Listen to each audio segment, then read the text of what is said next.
Hello everyone, welcome to the study concept. एक बार फिर से आपका स्वागत है। और आज हम अगले वीडियो में जो हम आज कंप्लीट करने जा रहे हैं वो है मगध, वज्जी और मल्ल महाजनपद के बारे में। इससे पहले मैं एक वीडियो ला चुका हूं जो कि आपके इस वीडियो की प्लेलिस्ट में मिल जाएगा, जिसमें कि मैंने काशी, कौशल और अंग महाजनपद के बारे में जानकारी दी। और लगातार ये हिस्ट्री की वीडियोज़ मैं अपने चैनल के माध्यम से ला रहा हूँ और ये सीरीज चलती रहेगी। रोज एक वीडियो में अपडेट करूंगा जो कि 10 से 15 मिनट का रहेगा। तो एक वीडियो मैं कंप्लीट कर चुका हूं, वो आपने अगर नहीं देखा है तो उसको आप कंप्लीट जरूर करें, क्योंकि महाजनपद की प्रमुख जानकारी कहां पर स्थित था और उसके प्रमुख इंपॉर्टेंट जो फैक्ट हैं वो मैंने कंप्लीट किए हैं। तो उसको जरूर देखिएगा। उस वीडियो का जो लिंक है वो इस वीडियो के डिस्क्रिप्शन बॉक्स में मिल जाएगा, वहां से भी आप क्लिक करके देख सकते हैं। तो चलिए आज शुरू करते हैं। अपन मगध, वज्जी और मल्ल के बारे में थोड़ी सी जानकारी दूंगा। इससे पहले मैं 16 महाजनपद के बारे में थोड़ा सा अपन रिवीजन कर लेते हैं। 16 महाजनपद जो कि भारत के पश्चिम और उत्तर पश्चिम क्षेत्र में ज्यादातर जो महाजनपद थे वो वहां पर स्थित थे। बाकी एक महाजनपद जो था वो दक्षिण में, यानी कि गोदावरी नदी के तट पर स्थित था, जिसका नाम था अस्मक, जो कि एक राजतंत्र का हिस्सा था। बाकी के अन्य महाजनपद उत्तर और पश्चिम क्षेत्र में ही स्थित रहे। इसमें दो महाजनपद जो थे वो गणतंत्र का हिस्सा थे, जो कि थे वज्जी और मल्ल, और बाकी के अन्य जो 14 महाजनपद थे वो राजतंत्र का हिस्सा रहे। राजतंत्र का मतलब मैंने आपको पिछले वीडियो में भी बताया था। राजतंत्र मतलब कि यहाँ पे कि उत्तराधिकारी पहले से ही नियुक्त कर दिया जाता है, पहले से ही वहां पर घोषित कर दिया जाता है, और राजा की गद्दी से उतरने के बाद में वो उत्तराधिकारी राजा की गद्दी पर बैठता है, वो राजतंत्र कहलाता है। और गणतंत्र यहाँ पे कि संघ, यानी कि छोटे छोटे राज्यों का जो समूह है वो मिलकर संघ बनता है और वहां पर उत्तराधिकारी संघ के द्वारा तय किया जाता है। तो इस तरीके से ये गणतंत्र का हिस्सा था, यहाँ पे कि जनता के द्वारा, पब्लिक के द्वारा वहां पर उसका प्रतिनिधि नियुक्त होता था। तो ये गणतंत्र का हिस्सा थे जो थे कौन कौन से, वज्जी और मल्ल। ध्यान रखिएगा, बहुत ही इंपॉर्टेंट फैक्ट्स मैं आपके सामने शेयर करने जा रहा हूं। तो मेरे इस वीडियो को आप ज्यादा से ज्यादा अन्य जितने भी जो MPPSC, UPSC या अन्य सिविल सर्विसेज की तैयारी कर रहे हैं उनके लिए बहुत ही ज्यादा इंपॉर्टेंट साबित होने वाला है। तो लगातार मेरी सीरीज के साथ में जुड़े रहिए आप। चलिए शुरू करते हैं। आज मैं आपके सामने मगध, वज्जी और मल्ल, ये तीन महाजनपद के बारे में जानकारी दूंगा।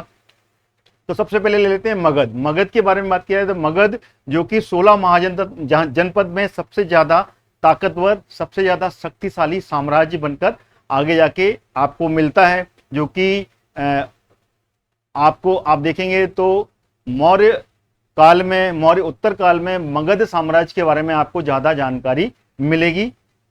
तो इस तरीके से अगर मगध को देखा जाए तो मगध की अगर वर्तमान स्थिति देखी जाए तो वर्तमान में वो भारत में जो बिहार, दक्षिणी बिहार का क्षेत्र है, दक्षिणी बिहार में स्थित जो पटना और साथ ही साथ में गया, पटना और गया का जो गया जिला है, ठीक है ना, वहां पर स्थिति देखने को मिलती है। वहां पर स्थित था ये मगध साम्राज्य।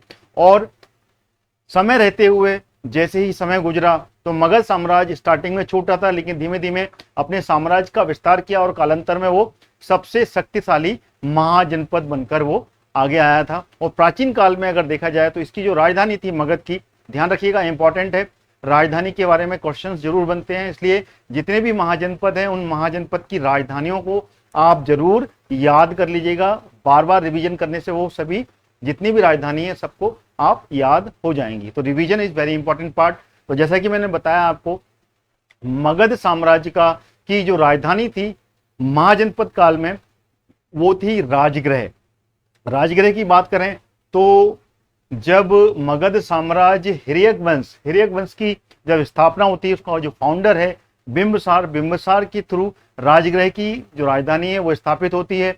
और राजगृह को उस समय ग्रीव्रज के नाम से भी जाना जाता है।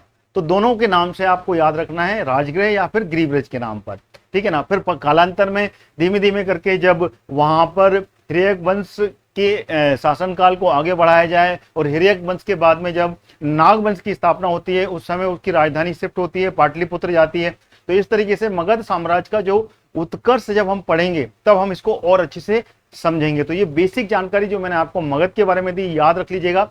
दक्षिण बिहार, आज की वर्तमान स्थिति में दक्षिण बिहार में पटना और गया का जो क्षेत्र है वहां पर ये मगध महाजनपद स्थित था 600 BC के समय में। जिस समय की हम बात की जाए तो गौतम बुद्ध का काल चल रहा था। गौतम बुद्ध भी मगध साम्राज्य के समकालीन थे। 600 BC के बाद ही गौतम बुद्ध अस्तित्व में आए। तो ये मगध के बारे में आपको जानकारी मैंने कंप्लीट दे दी इसमें। साथ ही साथ में अब हम चलते हैं दो ऐसे महाजनपद जो कि गणतंत्र के रूप में स्थापित हुए थे भारत की भूमि पर, जो कि उत्तर भारत के तराई क्षेत्र में थे। अगर उत्तर भारत की बात कर लें तो उत्तर भारत में जो नेपाल और नेपाल के आसपास का जो क्षेत्र था वहां पर दो महाजनपद जो कि गणतंत्र का हिस्सा बने, गणतंत्र के रूप में स्थापित हुए, वो थे वज्जी और मल। कौन कौन से थे? वज्जी और मल थे जो कि गणतंत्र के रूप में स्थापित हुए। तो पहले ले लेते हैं अपन वज्जी जो गणतंत्र है उसके बारे में अपन चर्चा कर लेते हैं। अगर हम वज्जी गणतंत्र के बारे में बात करें तो वज्जी गणतंत्र 8 छोटे छोटे राज्यों का समूह था, एक संघ बना था, वो संघ मिलके ये गणतंत्र के रूप में स्थापित हुआ। अगर इस महाजनपद के बारे में हम जानकारी लें तो ये महाजनपद जब बना तो इस महाजनपद में जो प्रमुख क्षेत्र बने वो बने थे वज्जी, और वज्जी के साथ साथ वैशाली, मिथिला और मिथिला के साथ में कुंडग्राम। ये प्रमुख उस समय के काफी ज्यादा पॉपुलर राज्य थे, जो कि छोटे छोटे राज्य मिलकर ही ये संघ के रूप में स्थापित हुआ था। तो प्रमुख राज्य कौन कौन से थे याद रखिएगा, वज्जी के साथ में वैशाली, मिथिला और कुंडग्राम यहाँ पर स्थापित हुए थे। और अगर हम बात की जाए तो वज्जी के साथ में जो वैशाली थे तो वैशाली के लिच्छवी यहाँ पर काफी ज्यादा पॉपुलर थे। लिच्छवी वंश जो था वो ज्यादा पॉपुलर था। मिथिला के विदेह सबसे ज्यादा पॉपुलर थे और कुंडग्राम के ज्ञातक ये सबसे ज्यादा प्रसिद्ध महाजनपद काल में रहे। तो ध्यान रखिएगा क्या क्या बताया मैंने। वज्जी गणतंत्र के साथ में, वज्जी के साथ में मिथिला के क्या थे यहाँ पर? विदेह। मिथिला के विदेह, वैशाली के लिच्छवी और कुंडग्राम के ज्ञातक यहाँ पर काफी ज्यादा पॉपुलर हुए। अगर हम वैशाली, मिथिला और अगर हम कुंडग्राम की बात करें वर्तमान स्थिति में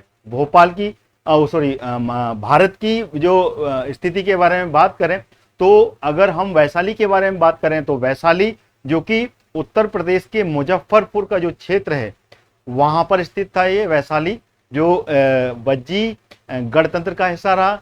इसी के साथ में अगर हम मिथिला की बात करें तो मिथिला जो कि नेपाल का जो जनकपुर का जो क्षेत्र है यहाँ पे कि मिथिला, अगर हम रामायण काल की बात करें तो रामायण काल में जो मिथिला नरेश थे उनकी पुत्री सीता जी का विवाह भगवान राम जी के साथ में हुआ था, जो कि कौशल जो राज्य था, कौशल राज्य जिसकी राजधानी रामायण काल में अयोध्या थी, उनके साथ में विवाह हुआ था। तो ये वही जो मिथिला था वही मिथिला है यहाँ पर। तो यहाँ के जो विदेह थे ये पॉपुलर थे। तो इसका अगर हम स्थिति बात करें तो ये नेपाल का जो जनकपुर क्षेत्र है वहां पर सिचुएटेड है ये।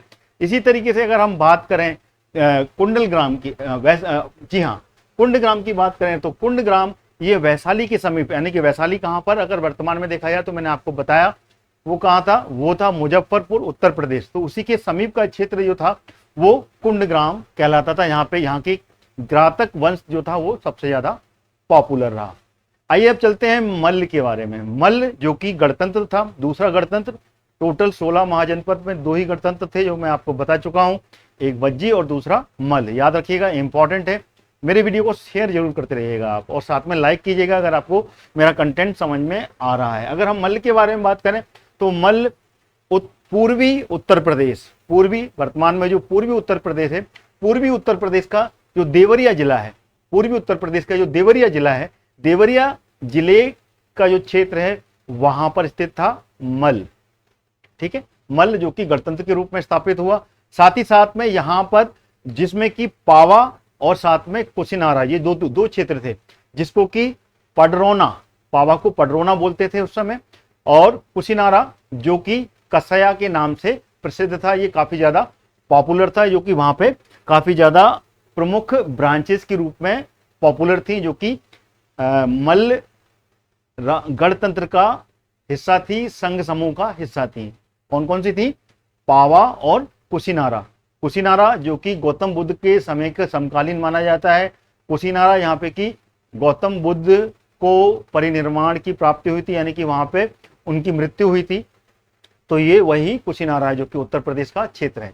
तो ये मल के बारे में मैंने आपको दो चीज बताई, इनको याद रखिएगा, जिसमें कि पावा जिसको कि पडरौना बोला जाता है और साथ में कुशीनारा, ये दोनों एक ब्रांचेज थी जो कि मल्ल की ही ब्रांचेज थी। और ये गौतम बुद्ध और हिरण्यक वंश के समकालीन था। हिरण्यक वंश यानी कि जब मगध साम्राज्य की स्थापना हुई थी उस समय के ही समकालीन ये मल्ल वज्जी भी रहे। आगे जाके जब हम अगले वीडियोस में इनके बारे में जानेंगे किस तरीके से मगध साम्राज्य का उत्कर्ष हुआ और मगध साम्राज्य में कैसे करके ये धीमे धीमे करके वज्जी मल के साथ में संघर्ष हुआ और संघर्ष के बाद में ये किस तरीके से मगध साम्राज्य में शामिल हुए, ये भी हम आने वाले वीडियोस में जरूर जानेंगे, क्योंकि ये इंपॉर्टेंट फैक्ट्स हैं, एग्जाम में पूछे ही जाते हैं। साथ ही साथ में अगर देखा जाए तो बुद्ध के समय में, मल के बारे में बात करें, आगे बढ़ते हैं। बुद्ध के समय में ये जो क्षेत्र था मल, ये एक स्वतंत्र ही था, ठीक है ना। जब गौतम बुद्ध का काल था उस समय में, जब तक गौतम बुद्ध जीवित थे उस समय तक मल्ल जो गणतंत्र था वो स्वतंत्र ही स्थापित रहा और स्वतंत्र ही रहा, उसका जो अस्तित्व था वो स्वतंत्र ही था। तो ये जो फैक्ट हैं, इन फैक्ट्स को बिल्कुल याद कर लीजिएगा, जो कि मैंने आज आपके सामने तीन इंपॉर्टेंट जो महाजनपद है 600 BC के बाद में जो अस्तित्व में आए, मगध, वज्जी और मल, इनको आप बिल्कुल याद कर लीजिएगा। और इंपॉर्टेंट फैक्ट्स हैं, वो सभी विद्यार्थी जो कि MPPSC, UPSC या अन्य सिविल सर्विसेज की तैयारी कर रहे हैं उन सभी के लिए बहुत ही ज़्यादा उपयोगी कंटेंट साबित होने वाला है। तो मेरी वीडियो को लगातार देखते रहिएगा, प्लेलिस्ट से आप और भी इंपॉर्टेंट कंटेंट जो कि एग्जाम्स के लिए इंपॉर्टेंट है आपको मिल जाएगा। लगातार मेरे चैनल को आप बने रहिए मेरे चैनल के साथ में। Thank you so much. जय हिंद, जय भारत।